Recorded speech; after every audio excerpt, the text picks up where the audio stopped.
Welcome back to the Real Arsenal Deal podcast. Rav here as always. How is everyone today? Arsenal 2, Brighton 0 in the EFL Cup. There's a lot to talk about here. Some wonderful debuts for some young Arsenal players. Harriman, Annous, who I know very little about, 17-year-old who has been at the club since a young child. Another Hale End Academy product. It's a fantastic moment for him to debut and get 70 minutes as a centre forward. That was really exciting to see. Max Dowman, of course, who we know a lot more about. Still, it's his debut, right? His first full official start for the senior team. And just an amazing moment for him and his family, being lifelong Arsenal fans as well themselves. 15-year-old, and then the two veteran teenagers as well. Lewis Skelly and Nwaneri also starting. So 4 teenagers starting a match of this stature. It's great for them and their families, of course, and also it's I think it was a signal of intent from Arteta as well. He's not gonna knowingly throw any competition. He just doesn't do that. He never really has. For all the talk about Arsenal's big squad and how we should just rest a number of key players, he very rarely has actually done it. He's made 10 changes here from the Premier League win at Crystal Palace. At home against Crystal Palace. Eza was the only one to start from that match and start this match. And that was more so out of necessity because we've had some further injuries to Saliba, Martinelli. This is in addition to the likes of Madueke, and some of the longer-term absences, such as Odegaard, Havertz, Jesus. So we couldn't just make a complete change across the board. Someone did need to play. It was a matter of, is it going to be Trossard to start, Gyökeres or Eza? So I think the wise decision was made to make that many changes. We have the squad for it. And there are players who need to play, that they need the minutes, that they want to play. In fact, I was gonna mention this towards the end, but it ties into my point now. If from the outside looking in, if there was a competition that we could afford to exit from, I don't think I'm saying anything too outlandish that it's this one. I think we as a fan base have an understanding that yes, we need trophies, and we shouldn't just scruff our noses at and just dismiss any opportunity to win a trophy. I'm not saying that at all. I think there's an understanding, though, that the Premier League is the one that we want, one that we all crave, and, of course, the Champions League. And those are the priorities right now. Having said that, when you look at Arsenal's squad on paper and you see the depth, the array of options we have, the drop-off, so to speak, quote-unquote, inverted commas, the drop-off is not that significant. By playing some of your, I don't want to call them second 11 players or B grade players. Not at all. I'm not saying that at all either. What I'm trying to say is that we have the ability to gun for everything. Is there really that significant a drop off between starting Timber at right back or White, or Calafiori and Lewis Skelly? That's what I'm trying to say. Like these are not major significant differences. They're all at a certain high enough caliber that we can confidently put players of that stature in and out, and we can still expect the result. We can still expect the levels not to drop off too much. The standards, all that classic Arteta terminology, that they shouldn't just vanish or eliminate because you haven't got your key personnel out there like the likes of Gabriel, Rice, and Saka and whatnot. So we have the depth across the board. So that was a long preamble to say that I wouldn't have been too bothered that if Arsenal lost this match. And based on the opening 15, 20 minutes, I mean, the chances were there. I mean, if ever you were going to come and do Arsenal at the Emirates especially, it was in that opening. Brighton's, that they stuffed it up. They kind of did. As the match wore on, and I looked at the replays as well when they showed it at halftime, some of the chances they missed. Yes, a few were longer range efforts and whatnot, and Kepa made some excellent saves as well. I'll come to him in a moment. But over the course of the match, it was almost a matter of, look, if you don't want to win it, we will. If you don't want it, if you don't want to advance to this competition, we will. And ultimately, Arsenal did. So I'm a bit all over the shop, aren't I? So look, I guess I'll go back to the original point I started with, 10 changes, which I must give Arteta credit for doing, because he would have had every excuse in the playbook to say that we still want this competition, that with the injuries, especially to the added injuries over the weekend to Saliba and Martinelli, that we needed all of our senior players to play. He would have had every reason to start Gyökeres again, who's played a lot of football, not just for Arsenal, but he played in that international break. I believe he played the full 90 minutes across both matches for Sweden. I know they've had a tough qualifying campaign, so they need their senior players like him to essentially play every minute, just like Arsenal have with the injuries to Jesus and Havertz that I've mentioned before. So he would have had every reason to start the likes of them, but he didn't. And that was great to see. It was very refreshing to see that team sheet when it was announced. Yes, in addition to the standout moments that I've already mentioned, I had a lot of enthusiasm for the youngsters playing, and of course, Lewis Skelly and Nwaneri, 4 teenagers representing Arsenal, 4 Hale End Academy graduates. It's a beautiful moment, a beautiful reflection for the club, our values, for them as people, their character, for their families, right? Their families and friends. Like, what an incredible, incredible moment for them. And the other point I wanted to tie into this is that as much as I'm watching from home all the way over here in Melbourne on this beautiful sunny morning, as much as I wouldn't have minded if we exited the competition, there was a passage of play very late on in the match where Gabriel absolutely gave it to Trossard. I'm not sure if you saw it. It happened very quickly. It was at the bottom of the screen. We were trying to play it out from the back, a couple of block shots. We were just trying to clear the ball. Trossard half hesitated into a tackle or whatnot. Maybe he didn't want to commit a foul. They got a shot on target, which Kepa handled. But Gabriel turned around straight away and he was just giving it to Trossard, giving it to him. And Trossard had his arms up in retort, like, what do you want me to do? If you ever doubted the will to win, the desire to keep that clean sheet, to win every match possible, the mentality, the ambition in this squad, it was right then and there. I implore you, if you haven't seen what I'm referring to, please try and find it. It was in the closing stages in injury time. And they gave it to each other. And that was, I think, that's the standards. That's the mentality right now. It was also funny, a few minutes later after the final whistle, they were arm in arm and they were having a bit of a chuckle about it. But it's just one of those things that, elite, at this elite level, the demands that players have of each other and their teammates, that speaks volumes. Those sorts of sights and images, these things weren't happening for a long, long time at Arsenal. That level of looking at each other and challenging each other on the pitch. Of course, this is not angst or acrimonious. It's not players fighting or anything like that. It's none of that sort of nasty stuff. It's literally players calling each other out on the pitch, saying, "Hey, you could have done better in that moment." And that's the level. Those are the things that matter. Those are the differences, the 1% differences that separate almost Rams to championship winners. And that's what I'm receiving from Arsenal at the moment. That's the message that they're sending, that they're transmitting. Another classic Arsenal Arteta word, transmitting. This is the energy that they are giving off, that they want to win basically everything, and we're not going to allow our standards to drop, irrespective of the competition. And even in the changes that Arteta made, I think some of them were out of necessity too. Harriman and Annous, very young man, of course. These are growing physiques, growing young men, growing pains, all that sort of stuff. He was cramping after about 70 minutes, and he was taken off straight after the second goal. And it was just lovely seeing him get the hugs and the cuddles from Arteta and the coaching staff. I think Stuyvenberg as well was in there giving him a big cuddle. I mean, it's just great. Big beaming smiles. What a proud moment for all of them. So you look at this match on paper and you think, do we need to bring on Bukayo Saka at that stage? Do we need to bring on Declan Rice, Gabriel? But Arteta did, because this is the standard. This is the level. Yes, we were ahead 1-0, but he wanted to see it through, and he wanted to send that message across the group that that the standards don't just drop. This is an elite level now. This mindset that this could make all the difference in the finest of margins that we've suffered with, unfortunately, the last couple of seasons in finishing second place 3 times in a row. This is the type of thing that Arteta is shifting.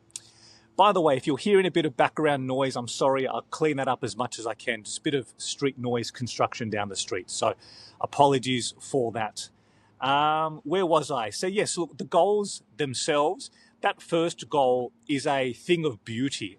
We only score from set pieces, yeah? Isn't Isn't that the message that I've been bombarded with, even though I try to limit as much as possible my exposure to social media and all these narratives?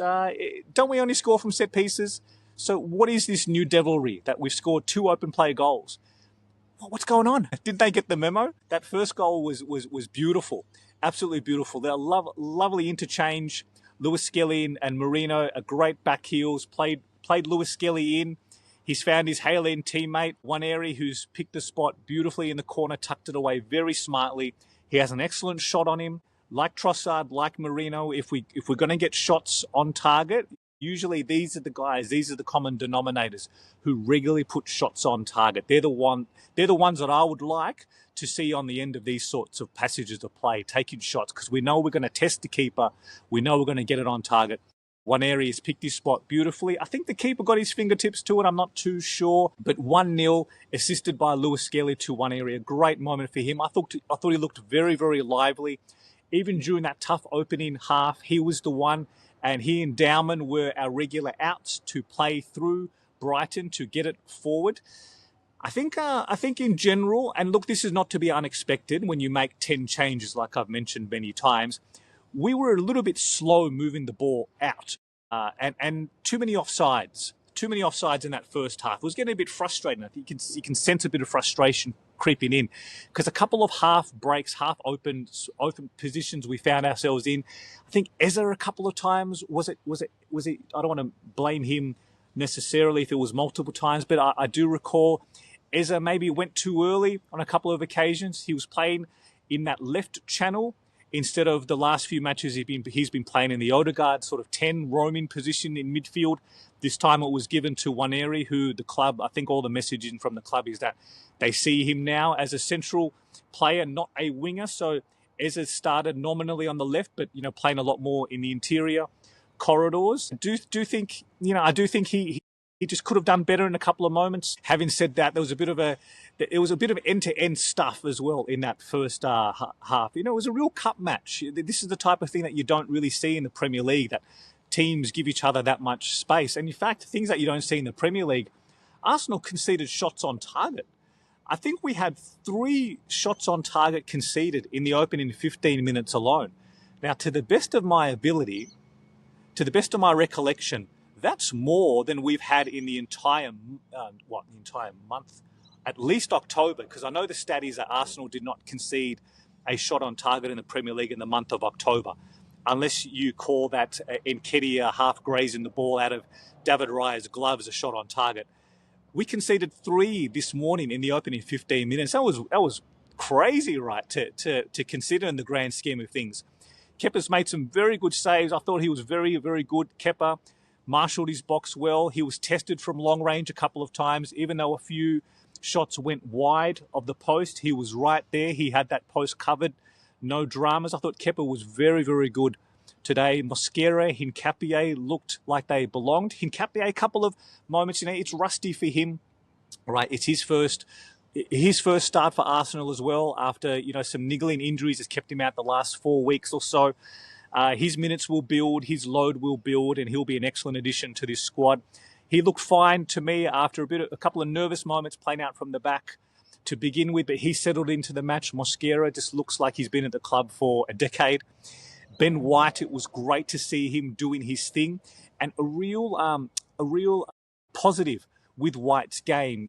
You can really get a sense of how he is in terms of his fitness, his engine, is when he charges forward, when he sprints forward on the overlap.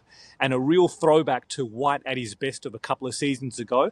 He was giving us that outlet down the right-hand side, which was great to see. It's great. And I think he played as much as he could in this match, and we brought Timber on, and Timber was instrumental in that second goal. A fresh urine Timber coming on at that stage of the game, like what a thing to have up your sleeve. Fantastic run from him. He just carved them open, and he perfectly weighted the pass beautifully. Reminded me of Lewis Skelly last week against Atletico Madrid, the way he skied through midfield. And that's one thing to do, to keep players off you, keep the ball at your feet, right? But then to play that final pass as well and weight it as well as he did, that's an art form. That's a skill form. And like Lewis Skelly last week, Timber has timed the pass beautifully. Harriman and Annous has got into the box, and it would have been great for him to score, right? But thankfully, from the rebound, from the save from Brighton's keeper, it's gone to Bukayo, and we knew what's going to happen from him. He's not going to miss that. 2-0 to Arsenal, job done.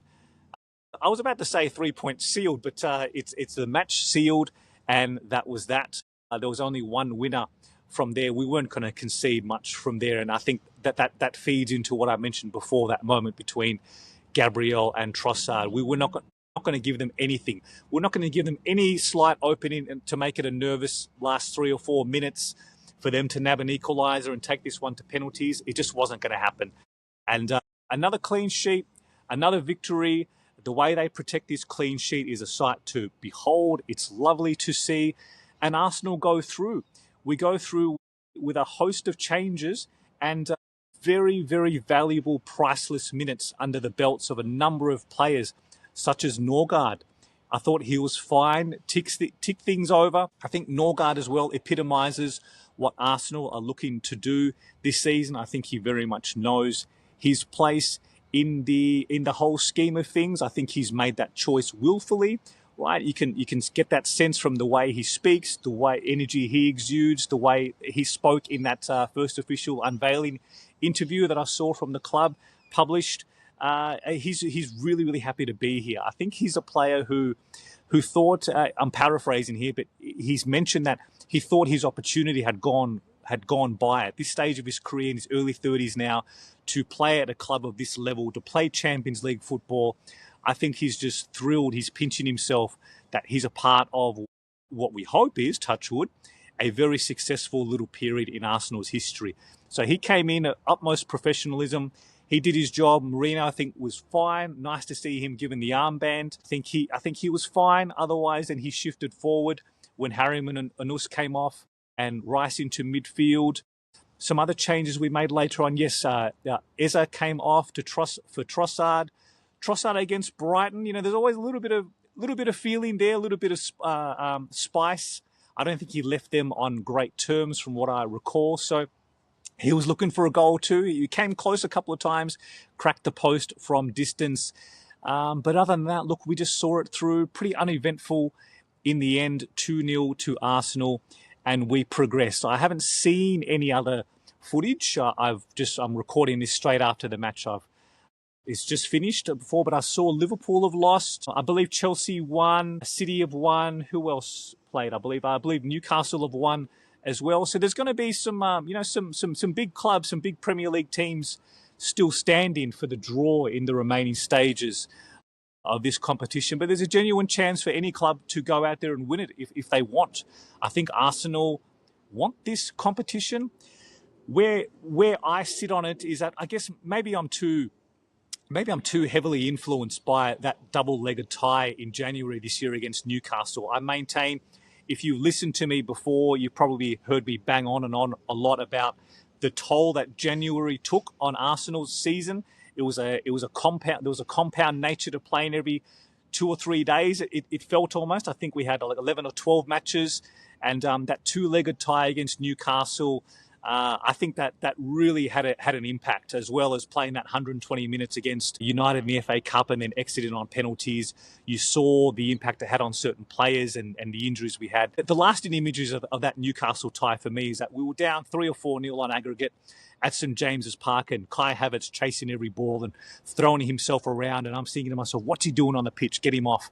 And was it any real surprise that just a couple of weeks later he's done his hamstring, requiring surgery and effectively ruining his season? And I guess you could also mount an argument that those impact injuries through January also derailed Arsenal's season overall.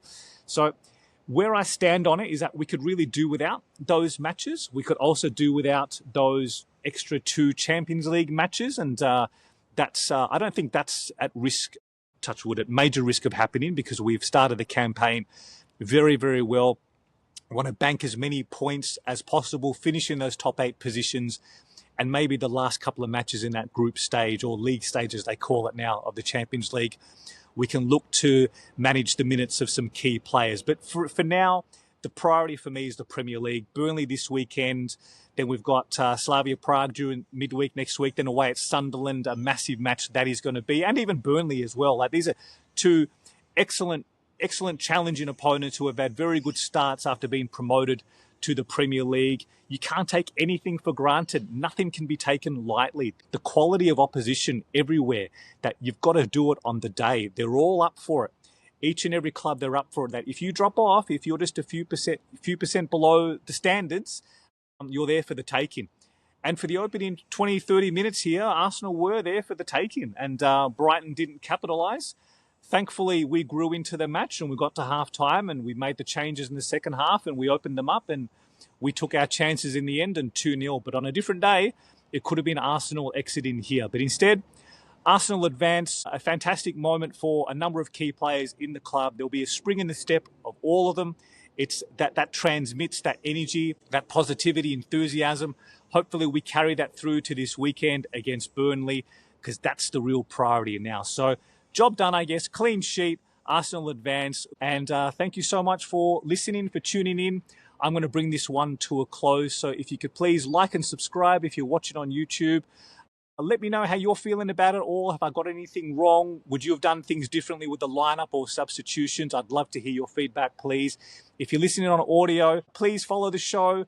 Leave me a review and send me any feedback you've got. I read every single word. And thank you so much, as always, for watching. I'll be back on again soon. Until then, enjoy the victory.